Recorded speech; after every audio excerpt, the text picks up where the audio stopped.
Welcome to Telugu business news episode 11. Vodafone idea వాళ్ళు government బ్యాంక్స్ని loan అడుగుతున్నారు. But banks మాత్రం ఇచ్చేదానికి రెడీగా లేవు. ఎందుకంటే వోడాఫోన్ ఐడియా భయంకరమైన లాసెస్లో ఉంది ఆల్రెడీ. సో లోన్ ఇవ్వాలి అంటే కంపెనీలో మాకు ఈక్విటీ స్టేక్ ఓనర్షిప్ ఇవ్వాలి అని గవర్నమెంట్ని అడిగేదానికి ప్లాన్ చేస్తున్నారు. అంటే లోన్ ఇచ్చే ముందు వోడాఫోన్ ఐడియా కంపెనీలో మాకు ఓనర్షిప్ కావాలని అడుగుతారు. సో అప్పుడు వాళ్ళకి కూడా కంపెనీని ఇంప్రూవ్ చేసేదానికి డెసిషన్స్ తీసుకునే పవర్ వస్తుంది. ఆ విధంగా అయినా కొంచెం రిస్క్ తగ్గుతుంది అని వాళ్ళు గవర్నమెంట్ని అడిగేదానికి ప్లాన్ చేస్తున్నారు. ప్రాఫిట్స్ లేకుండా అప్పు తీసుకోవాలంటే మన పరిస్థితి కూడా ఇలానే ఉంటుంది. అసలు ఎవరు ఇచ్చినా కూడా కండిషన్స్ ఎక్కువ ఉంటాయి. నెక్స్ట్ 2025లో ఇండియన్ ఎంప్లాయీస్కి 9.5% శాలరీ హైక్ ఉండొచ్చు అని ఒక సర్వే వచ్చింది. ఒక 1200 కంపెనీస్ ఫ్రమ్ 40 ఇండస్ట్రీస్ డేటా తీసుకొని సర్వే చేశారు. ఇంజనీరింగ్, మ్యానుఫ్యాక్చరింగ్ అండ్ రీటైల్ ఇండస్ట్రీస్లో 10% కంటే ఎక్కువ శాలరీ హైక్ ఉండొచ్చు అంటున్నారు. బ్యాంక్స్ అండ్ అదర్ ఫైనాన్షియల్ ఇన్స్టిట్యూషన్స్లో 9.9% శాలరీ హైక్ ఉండొచ్చు అంటున్నారు. ప్రోడక్ట్ బేస్డ్ టెక్ కంపెనీస్లో 9.9% శాలరీ హైక్ ఉండొచ్చు అంటున్నారు. టెక్ కన్సల్టింగ్ అండ్ సర్వీసెస్ కంపెనీస్లో 8.1% శాలరీ హైక్ ఉండొచ్చు అంటున్నారు. నెక్స్ట్ ఇండియన్ కంపెనీస్కి major business destination United Kingdom అని గ్రాండ్ థార్న్టన్ వాళ్ళు ఇచ్చిన రిపోర్ట్లో వచ్చింది.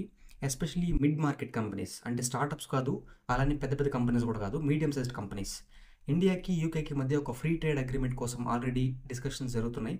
ఫ్రీ ట్రేడ్ అగ్రిమెంట్ అంటే ఇంపోర్ట్స్కి ఎక్స్పోర్ట్స్కి అడిషనల్ ట్యాక్సెస్ ఉంటాయి కంట్రీస్కి మధ్య, లేకపోతే కోటాస్ ఉంటాయి, ఎన్ని యూనిట్స్ ఆఫ్ గూడ్స్ ట్రేడ్ అవ్వచ్చు అనే దాని మీద ఒక లిమిట్. ఫ్రీ ట్రేడ్ అగ్రిమెంట్ చేసుకుంటే ఇవన్నీ తగ్గిపోతాయి. ఇది ఫైనల్ అవుతుందో లేదో చూడాలి ఇండియాకి యూకేకి మధ్య. ఒకప్పుడు బ్రిటిష్ మనల్ని రూల్ చేసింది, ఇప్పుడు మాత్రం వాళ్ళతో ఈక్వల్ లెవెల్లో బిజినెస్ చేస్తున్నాం మనం. నెక్స్ట్ యూఎస్ గవర్నమెంట్ ఇండియన్స్కి 2,50,000 ఎక్స్ట్రా వీసా అపాయింట్మెంట్స్ని అనౌన్స్ చేసింది.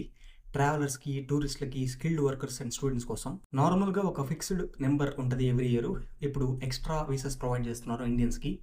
యూఎస్ఏకి మన ఇండియన్స్లో డిమాండ్ పెరుగుతూ ఉంటుంది ఎనీ టైం, మీకు తెలిసింది అది. అండ్ ఇండియన్స్కి కూడా డిమాండ్ ఎక్కువ ఉంది ప్రజెంట్ యూఎస్ఏలో, బికాస్ హై పాపులేషన్ ఉంది, హై యూత్ పాపులేషన్ ఉంది, అండ్ చాలామంది స్కిల్డ్ వర్కర్స్ మన ఇండియా నుంచి వస్తున్నారు. 2024లో ఆల్రెడీ ఇప్పటి వరకు 12 lakh ఇండియన్స్ యూఎస్కి వెళ్ళారు. లాస్ట్ ఇయర్ ఇదే టైంతో కంపేర్ చేస్తే ఇది 35% ఎక్కువ. ఇండియా యూఎస్ఏ రిలేషన్స్ కూడా ఇంప్రూవ్ అవుతున్నాయి అన్డౌటెడ్లీ. ఫారెన్ స్టూడెంట్స్లో రిమైనింగ్ కంట్రీస్తో కంపేర్ చేస్తే యూఎస్లో మన ఇండియన్స్ ఎక్కువ మంది ఉన్నారు.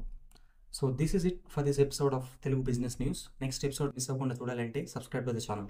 మీరు మీ సొంతంగా కోడింగ్ నాలెడ్జ్ లేకుండా సింపుల్గా వెబ్సైట్ క్రియేట్ చేసుకోవాలి అంటే, అది మీ బిజినెస్కైనా పర్సనల్ బ్రాండ్కైనా దేనికైనా, తెలుగు టెక్ గురించి వాళ్ళది వెబ్సైట్ డిజైనింగ్ మాస్టర్ కోర్స్ ఉంది. దాని యాక్చువల్ ప్రైస్ 5,000 రూపీస్, బట్ ఇప్పుడు ఆఫర్లో 1,000 రూపీస్కే వస్తుంది. నేను కూడా ఫ్యూచర్లో తెలుగు బిజినెస్ ఛానల్కి వెబ్సైట్ క్రియేట్ చేస్తాను ఆ కోర్స్ జాయిన్ అయ్యి. సో మీరు కూడా జాయిన్ అవ్వాలంటే ఆ వెబ్సైట్ లింక్ కింద డిస్క్రిప్షన్లో ఇస్తాను, లేదంటే ఫస్ట్ వాళ్ళకి వాట్సాప్ చేయండి, నెంబర్ స్క్రీన్ మీద ఉంటుంది. You know that you control me. Guilty self-affliction. Prey on me when I'm lonely, and I'm your willing victim. My friends already told me